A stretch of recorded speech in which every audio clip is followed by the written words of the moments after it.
Hey, how's it going, everyone? Entropy here today with my profile and run. Hopefully you saw the last video, which was pretty good. A little bit long, but I promise you everything was valuable and worth every second of your time. I hope mine is too. So without further ado, let's go straight to it, starting with the event. It's Toronto BCS Premium. For this event, we originally had like 260-ish people sign up. It ended up being right under the top 32 cut, which is 240-ish, which some people think is really unfortunate. I think it's actually really fortunate. Obviously, the more people top, the better, but in standard, having a top 32 means there's 60 more now generators or bald man generators out there, which is worth a lot.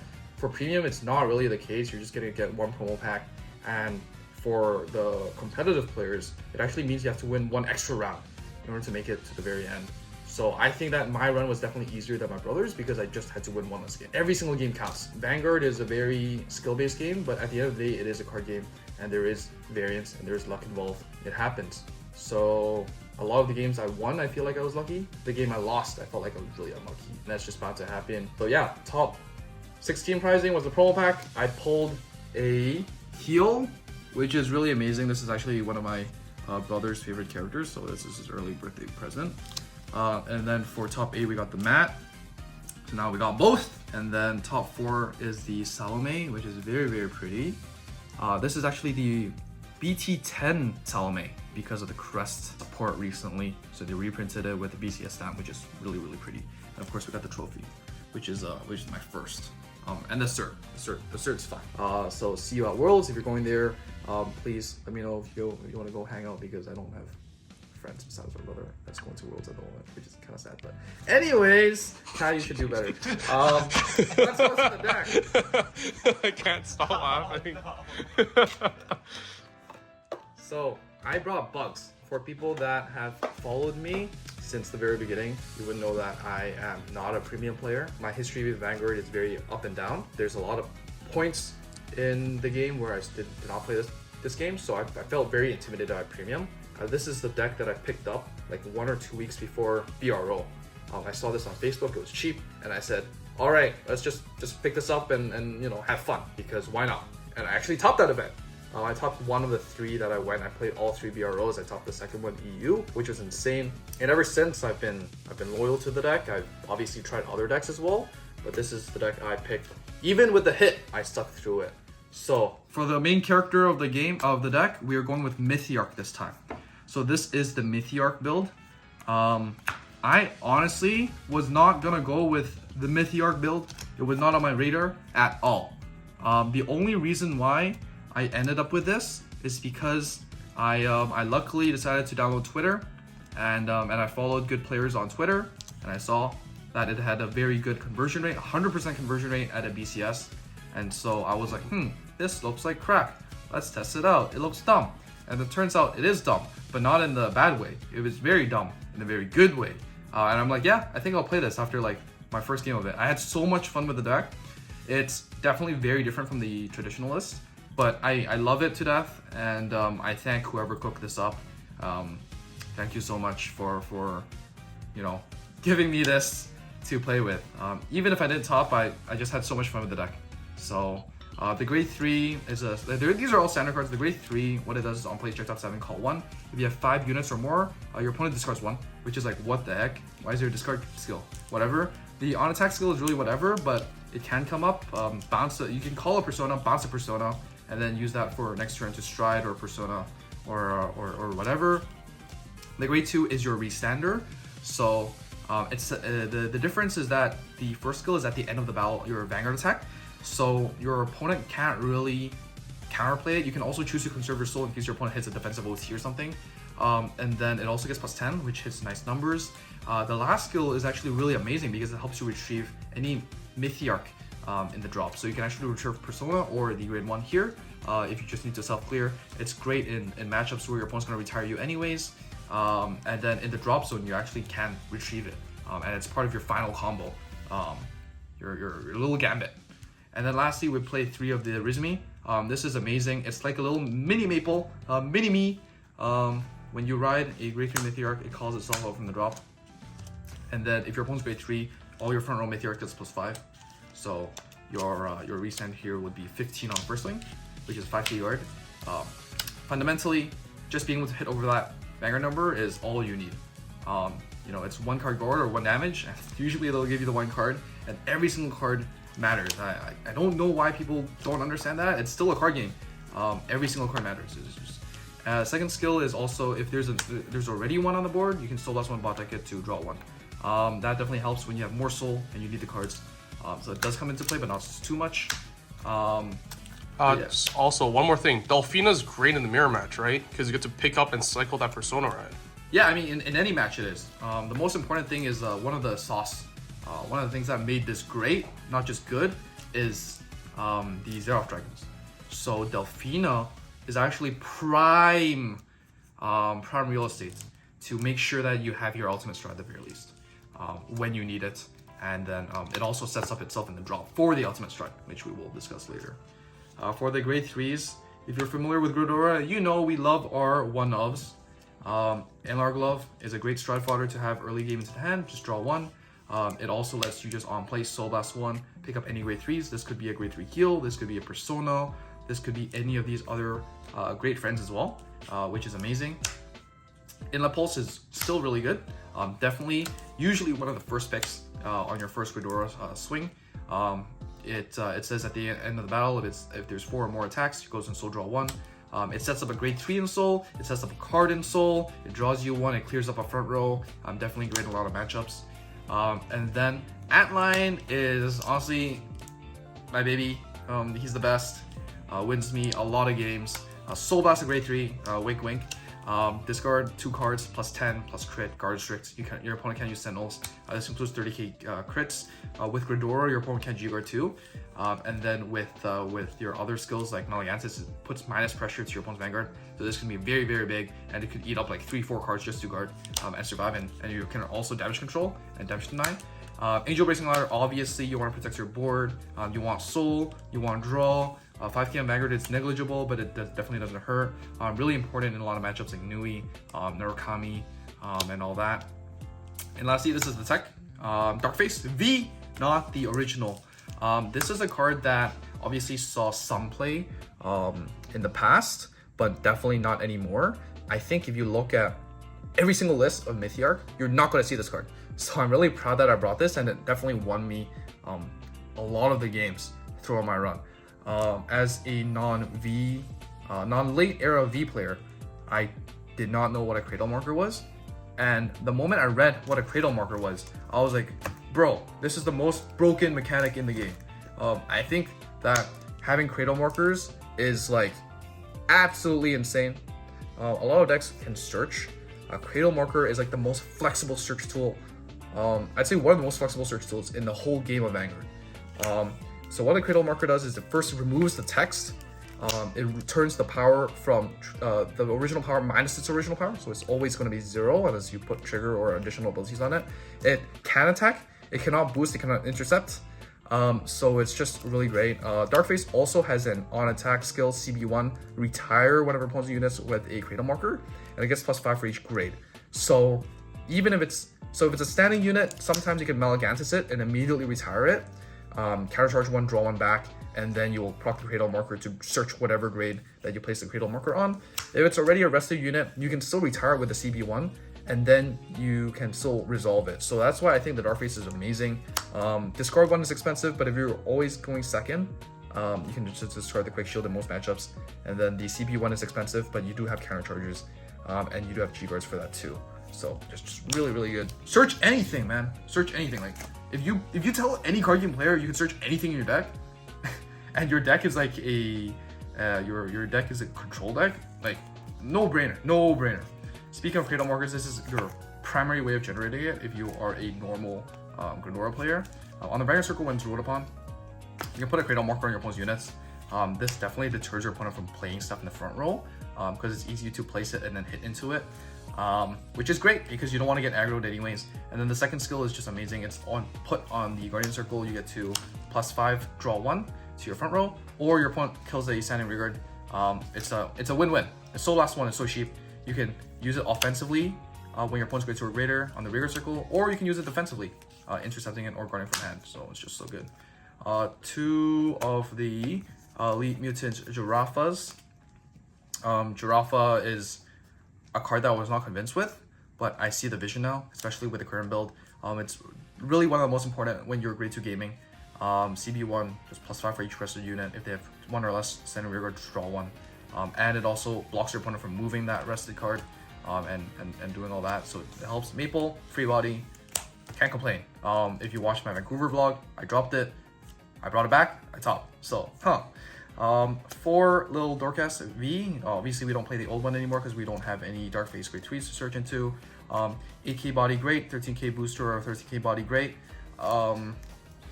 Checks the 5, search grade 3. I think the importance of riding this is so high that you definitely need to play 4, and it's definitely a mulligan target. If you search into any other cards like a Inlar Glove or Angel Bracing Ladder, you can actually add Bracing Angel Ladder to your hand. Those are great targets too. There's also another target, which is the High Class Moth. So in the deck in Soul, it counts as a grade 3, which Wink Wink and Lion can also use. It's the counter charger, definitely good. You can use this to add this as well. So definitely don't miss out on that. And then 2 Brilliant Blisters. Definitely before it used to be closer to like a 3-3-3 ratio, and I definitely still see lists with that. But now I'm playing 4-3-2. Second place list also played 4-3-2. I think again the grade 3, getting the right grade 3 is more important. But Brilliant Blister is still very amazing. I'd say you definitely used to play more Brilliant Blisters because you wanted to go first because you had the History Stride. But right now, because you don't have History Stride, you don't really do the Brilliant Blister play anymore. The Brilliant Blister play is something that I learned from Kenzio back in BRL. He rolled grade 1, so draw 1 until he's at 5 cards in hand. He is going to call it Brilliant Blister, so he's back to 5 cards in hand. And then he will pass.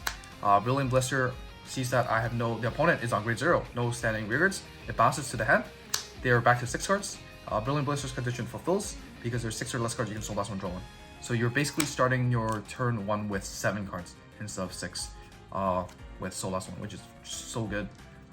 Its skill to stop a rearguard by resting it, and then it cannot stand until the end of the turn is also crazy. You can stop Leslie's, full stop, and other pieces too. So good. Sank, of course, Sank. Neon Gize is for the spice, we'll explain this later. For draw crits, you can still use this because even though you don't have grade 3 Dark Face, you still have the Gridora, which has a Dark Face name. And it's important to call this out actually. For the soul, stride crits, 3 draws, KOT, and 4 grade 3 heals. I think this is better because you are going to hard go second, which means that the chances of you using this is really high. In some matchups like Pale Moon, I definitely think you little Dorcas into the grade 3 heal as well. Plus 10 is just so good. Just rather than banking on hitting the defensive, making sure that you have plus 10 for the rest of the turn, and then maybe you'll see 2 damage and 1 defensive just shuts down an entire turn. It's just so important. You can also use the stride. In the mirror you can also use it to ride. So definitely think this is better. You already have enough counter charging options in my perspective, rather than relying on the grade 0. So why do we play Neon Gize? Let's go to the stride deck. So of course for Shield Guardian, Shield Harmonics, we're gonna play this. Of course we're gonna play Gridora at 2, which we have to. Gridora comes with Malagansets as your prime flip target. Sometimes if you think your opponent's gonna damage tonight, you flip Harmonics instead. 2 Optyrandus. I think that there are definitely good Pale Moon and Gramble players out there that can stall you out past your 2 Gridoras plus Optyrandus. So the 4th one seals the deal and catches them off guard. And then GB8 is definitely your finisher in cases where you don't have CB and you've already flipped enough. If your opponent leaves a big board hanging, which they sometimes can because of the Gridora, leaving them in rest position, that definitely does catch them off guard, and the big numbers is enough to finish the game. Now, this is the sauce. Zoa. I love Zoa. This is your emergency button in case you're about to lose. You will just have your Antlion ready. You'll go Zoa, Antlion, Guard Restrict, no PGs, 99999, and then you hit for 1 damage. Even if they hit OT, it still counts as hitting, you win. So the win count for this is if your opponent uses Sank, you make sure that you know the matchup and your opponent doesn't have a G-Guard that like just shut you down. This is it, you know. Like your opponent can still guard out of it, 50k shield OT and whatever, but just pay attention and this can just win you games out of the blue. Unfortunately, I did not get to use this, and I'm too risk averse too. This is your sauce. So this is the reason why I think this deck is definitely worth playing now. Megiddo. Megiddo is the reason why you play Neon Gize. So technically, you cannot add Megiddo in the deck log because you are playing a Mega Colony deck. But you can actually stride into Megiddo because your Vanguard is a Stoicheia card. And Stoicheia is both green and blue. So that's why we're searching for our ultimate stride. That's why we play Neon Gize. Neon Gize unlocks the ability to play more than one Zeroth. And so that's why we have to play this. And so with the Megiddo, this is your like little gambit. At the very end of the game, if you can't close or you have to close faster compared to most matchups like DP, where every single Geomo Glass they flip over, or every turn they can just flip more grade 3s or Linkas and kill you. This is your gambit. You're going to, on the previous turn, this is going to be something like this, where you call in Love Pulse maybe on a Gridora. So you're going to swing 1, you're going to swing something else, like a 2, 3, you're going to call this out with Gridora. And then at the end of battle, this restands, this swings and this swings, that's fine. And then at the end of the turn, this goes in soul, you draw 1. And then this sees that there's 3 Mythiarchs, it kills itself. And then you're going to pick up a Gridora from your drop to your hand. Now, after the second one, you should probably have like multiple here. You could have big bodies like this or this. You could possibly have guard restricts like this, or maybe cradle marker generators, or even counter chargers. And then the next turn, possibly you could even persona and then ultimate stride. So you have +10 to your front row. You go into Megiddo, you're going to clear your board, you're going to call a fair amount of these because you have the soul, depending on how much soul you have. If you have CB and your opponent has a lot of rest of yours, this is a big beater. If you have, you definitely want one of this, and then you want a counter charger maybe.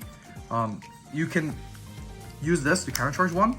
You use your Maligansis to eat this, -10 to your opponent's Vanguard. You call something else from hand. Again, -10 to Vanguard. This way you have enough soul for your restanders, and then you're gonna call something else from your hand. Whatever is fine. Even another copy of this is fine. Your attack pattern is gonna be like 1. It's gonna move. Now this is gonna give all the front row Mythiarchs +5, and then 2, 3, 4, 5. Vanguard swings at the end of battle, so last one. These stand, and then these swings, and then the swings, and that should be enough to really win the game because you have Persona +10, and you're gonna -20. So it's basically +30 to your front row. This gets +5 to your front row. It's just enough. If you need the guard restrict, sure, go for it. If you need to cradle their Hanli, sure, go for it. Yeah, there. It's a win con. If you somehow save your Bracing Angel ladder for this turn, even better. Your opponent can't interact with your board. So yeah, that's basically it. G-Guard wise, I know some people play a lot of ones. I like being able to see multiples of the cards that I feel comfortable with. And so I play 2 of the counter charger, Relish Lady, 2 of the just generic +10, and 2 of the Soul Blast 1/1s. This is great in the Nui matchup, and when you really need to conserve resources. This is great and definitely need it to unlock your CB because a lot of this and Zoa is an on-play skill. And then this is just great as a big shield against big numbers like DP or Kairo or whatever. And one of the most important plays would be in situations where you really need the counter charge. You're going to bait them with this, make them rest cards to -10k shield. Then you're going to use this so you can guarantee the counter charge 1, draw 1, soul charge 1. And vice versa. If you don't actually need the CB and you need the shield value, you can actually bait them with the Relish Lady, make them rest cards to block your draw 1, counter charge 1, soul charge 1, and then go second G-Guard into the Crew Weld, and that way you get +30k shield, no questions asked.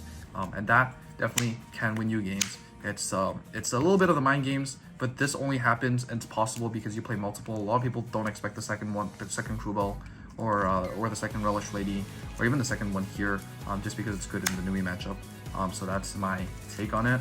And Cradle Marker OP, if you do somehow ride into one of the V cards, which is Antline or the V Dark Face, I guess you get Protect 1. Protect 2 is kind of mid, I guess, unless you're playing against Ijo Gize, I guess. So that's basically the list. Super long. I'm so sorry. It's 16 more cards than standard, and there's no ride line. Mulligan wise, I just want to prioritize riding up. Ideally, if I can pick just 3 cards, you know, not be greedy, it would be probably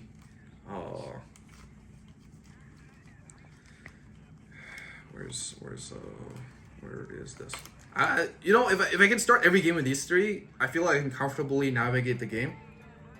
That's all I want. I just want to ride up, and I'm good. Like, I'm not a greedy person. I see this, I'm like, okay, fine, I'll keep. If I see more stuff like this, even better. I see more stuff like this, even better. I see stuff like Sank. Oh, great. You know what? I'll play with whatever hand you give me, honestly. But if I can just see a grade 1, grade 2, grade 3, that's as a standard player going to premium, that's all I asked for. Okay, let's go into the matchups, and I will need to edit this out because I need my notes. So going through the round 1, I played against an NLK player. I won the dice roll. I went second. I got grade stuck. G assisted failed. Luckily I drew into it. Definitely one of the craziest matches because it was the first time I had to call judge like 3 times. They were just doing things that did not exist on the card or some crazy stuff. Like, so they flipped the card. Oh, it was not OT. I forgot my mandatory social charge. And then the judge was like, oh, I guess it's mandatory social charge. You have to manage social charge. They put the card inside and they flipped Dark States OT on turn 2. This is not the first time that happened this run, by the way. This happened more than once. Turn 2, Dark States OT. Nuts. But anyways, we pulled it off, even with all that circumstances. Round 2, lost dice roll. We went second against Revengers. We lost that game. They hit Force 2, Purple OT on my 2 pass. Then I gave full guard. They hit a trigger. So I was like, huh, surely there's no more triggers. I hit two pass. They hit draw and then crit. And then I went from 1 to 3 and 3 to 6. So that was really unfortunate. Thomas did make top 16. So I guess there's that. Round 3 against Genesis. Second, I won that game. That was probably one of the easier games in the day. Not to discredit the player, but you're just not familiar with Gridora. They rode Fenrir first, and then they rode into the Legion, Yggdrasil, or whatever. But then they tried to call the mate, and then I was like, hey, you're under Gridora, you can't call the mate. And they're like, well, blah. And then they just died. And then the next game, round 4, was second against Hari. I was bottom of the X1 table, so the player I was playing against was X2, so they were pretty whatever at that point. I won the dice roll, I went second. They're like, oh, I know what you're playing. I'm like, okay. And then they flipped Pale and I'm like, okay. And then I showed Gridora, and then okay, dumb. So that's that. And then round 5 was against Dolls. This one I also had to call a judge for. Actually, the judge walked by and was watching the game, and he was gonna intervene anyways. But the first issue was they were on grade 3. They rode back, and then they played Forbidal. So they played Forbidal, and then I was like, hey, you stride step? And they're like, yeah, wait, no, I mean, what? And then the judge watched him play Forbidal and was looking through his deck already. They continued resolving the Forbidal, and then they were about to choose 2 cards. And then the judge came back and was like, hey, you strode Gridora last turn, right? I was like, yeah. And then he looked at the player and was like, hey, you can't call them.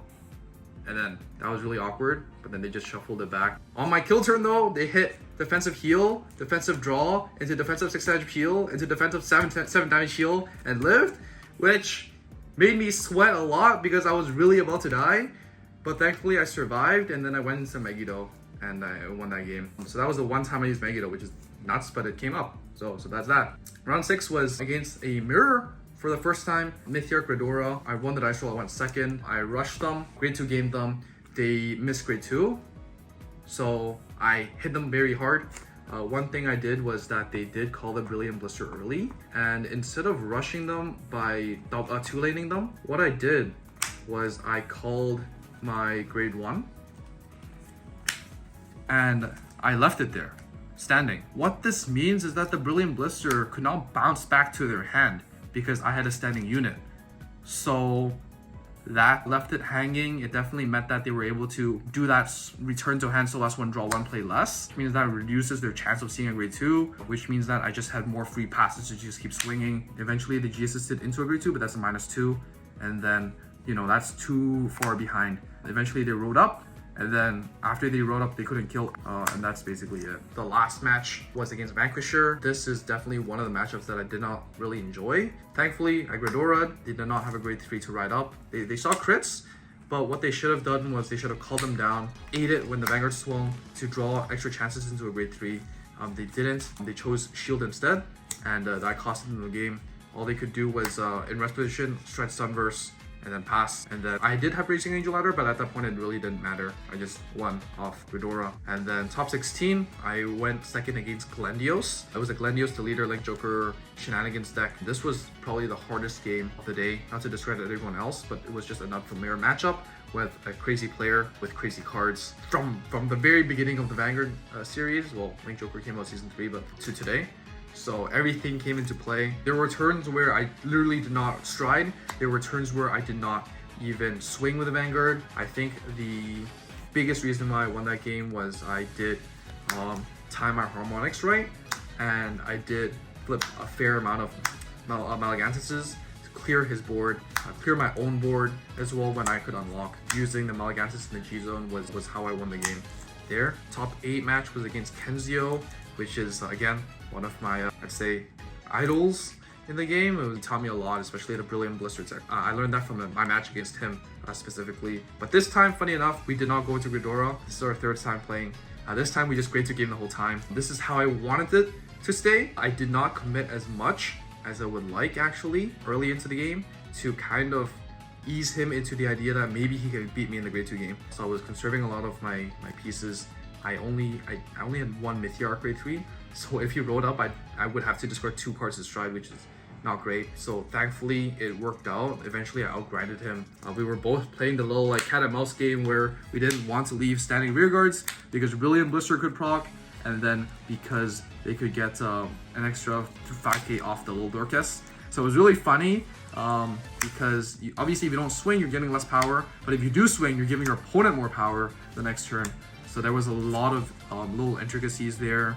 I don't know if I played right the whole time, but it just worked out in my favor. And one of the reasons why is because of the Darkface here. He had one Darkcast standing. I called the Darkface, I put a Cradle marker on it, I swung, I retired it. This was the only standing rearguard left, which unlocks all my Darkcasts, +5/+5. I hit the right numbers, and obviously I got to search a grade 1, which could be a Brilliant Blister or whatever, the next turn, and I won the game off that. So Darkface was definitely MVP here. Top 4 was against OTT. I am not super familiar with that deck. I just know that there's a guard restrict. So my game plan was Darkface. Hopefully they can't reride. Okay, fine. If they haven't set up yet, Op Tyrannus, so they can't call out their rear guards with their BS abilities. But thankfully, earlier into the game, I was able to set up a Cradle Marker, again, thanks to Darkface. And then I put it on the grade 1, and then I pinged it, and then I got the Sank. Sank is basically your get out of jail free card to dodge all guard restricts. So I always made sure that I had the Sank in my hand when I needed it. It was not up to luck. So that was definitely the play. And then the last round was the Mirror against the Mythiarch player Kevin. This was a match that I felt I lost like at least 3 times throughout the game. But every single time, like Bamboo said, it's all about never giving up and playing it out. And the first time I was on Mythiarch, but I didn't have another grade 3 because they gridored me. So, grade 2 gaming. I had 4 grade 3s in my hand, so there's impossible to grade 2 game. So I just rolled out. I couldn't kill. And then I rolled my Mythiarch. They rolled their Mythiarch. They saw the second one, so they could loop it. I didn't. So I had to ride Darkface, which gave me a Protect, which actually came into play. And then there was also Cradle Marker that also came into play, which lets me search my Mythiarch back from the deck because I placed it on grade 3. And then on that turn, I only had 2 cards in hand. I flipped Soke-OT, which drew me 2 cards, which is all I needed. I put the power and crit to the rear. I swung, I put them to 5. The entire game was ahead in damage, as in I had lower damage. And then at the very end, this is the next time I felt like I was definitely gonna lose, was the they had an Antlion on a GB8. I did not have any heals left. I did not have any sank left. I damaged it actually. But instead of choosing to conserve 2 cards in hand to pay for Antline's cost, they decided to call it down as boosters, because every single card gets plus 5k for each rested unit on your opponent's board. So they wanted to hit numbers with the guard strict, but because they called out the last 2 cards in their hand as boosters, what that meant was they had to swing their GB8 Vanguard first for triple drive, and because they swung their Vanguard for triple drive and the Vanguard was in rest position, I could PG the Vanguard, Brilliant Blister the Antline, and then PG the Delphina, and I won the game off of that. They were gonna deck out, so that was that. So honestly, did I win that game? Of course I did, but it's definitely not in my control, and I think that's obviously not the best way to win a game, but it's also testament that you should just not give up, because it's a 2-player game. It's not about you maximizing. It can also be about you know, your opponent minning, and how you deal with every single situation. So that's basically the run. Do you think there are other techs that you could have included to make the deck better, or do you think it's perfectly fine as it is? I think the deck is perfectly fine as it is. I think with Ghidorah down to 2, the deck is definitely less teched out than it could be anymore. Ghidorah gets you on attack, so +1 search for any grade 3. Obviously, this is your killers, this is your control choices, this is your retrieval for Persona or Heal Guard, this is your soul and draw, and you also have countercharge as an option. Before, you could definitely play a lot more other options. There's Delph Spin that mills your opponent's deck, and so on and so forth. But right now we are definitely locked down, and we are playing the Mythiarch core, which does take up, you know, quite a bit of deck space, which is not a negative, but it is what it is. And so teching it out, I think the most flexible spots would be the grade 3 slot. Before, we used to have 1 more slot to play the original Brilliant Blister or the grade 0 Cray Elemental, both of which is meant to counter Resending Vanguards, because our deck is very good at stopping Rearguards but not very good at stopping Vanguards. Because we need to play the Megiddo, that slot is taken, so the Gize is what's replacing it. I definitely think it's worth the trade-off though. I guess that's basically it. Honestly, I heard that maybe there's a ban list on April, which is 1 month before Worlds, and that makes me really nervous, because I think the deck is really good, but I don't think it's the most represented deck in Toronto. They actually do show the clan and the nation distributions on the top list page, if you go check that out. Meg Colony was at like 7%. There was definitely more Night Rose or Pale Moon players there, at like 11% or something. In terms of the power of it, I definitely think that it is really strong and really intimidating, but it's definitely not as debilitating as it used to be, and boring and dull. Even with Ghidorah, I think that the Crest decks like Crest Hari could definitely outpace Ghidorah at the moment, just because it can do some really stupid stuff. That's like every deck in Premium though. So my hope is that they don't hit this deck, just because it was a Myth Ghidorah mirror in the finals, like some people commented on. I think that the deck is really fun. It's very different from the old one, so if you didn't like the old one, definitely please give this list a try. And again, I did not cook this, so thank you to Vanguard Twitter for your concept, and you know, hopefully I executed well enough. Well, hopefully I did, but it is what it is. Yeah. To end off, I guess, you know, again, if you watch this only, you don't watch the standard one, please go check out my brother's video. He's the best standard player in Toronto at the moment. I can say that, right? Yeah. Yeah. I don't think I can say that I'm the best premium player in Toronto I'm a one-trick pony, so if anyone is down to playtest for Worlds, please let me know. If you're looking for friends to hang out with in Japan, please let me know. Yeah, subscribe stuff. Wait for the vlog, I guess, if you want to see the real-time POV of me and my ugly face. But yes, Cradle Marker OP, please Cradle Marker OP. That's it. Bye.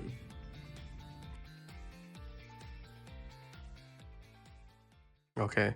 Can I just make a BTS? Sure, BTS. What's the main reason why you chose to play Mega Colony instead of other clans?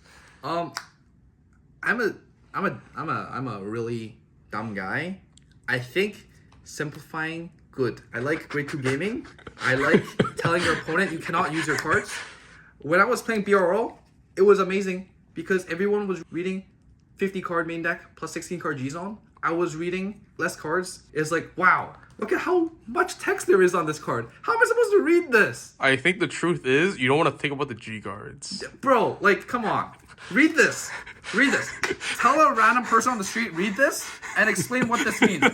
What the heck does this mean? Come on. Come on. Like, what? What? Your opponent's turn guard. What? No. Come on. I don't want to interact. What is this? Yu-Gi-Oh? Yeah. No, man. Like, come on.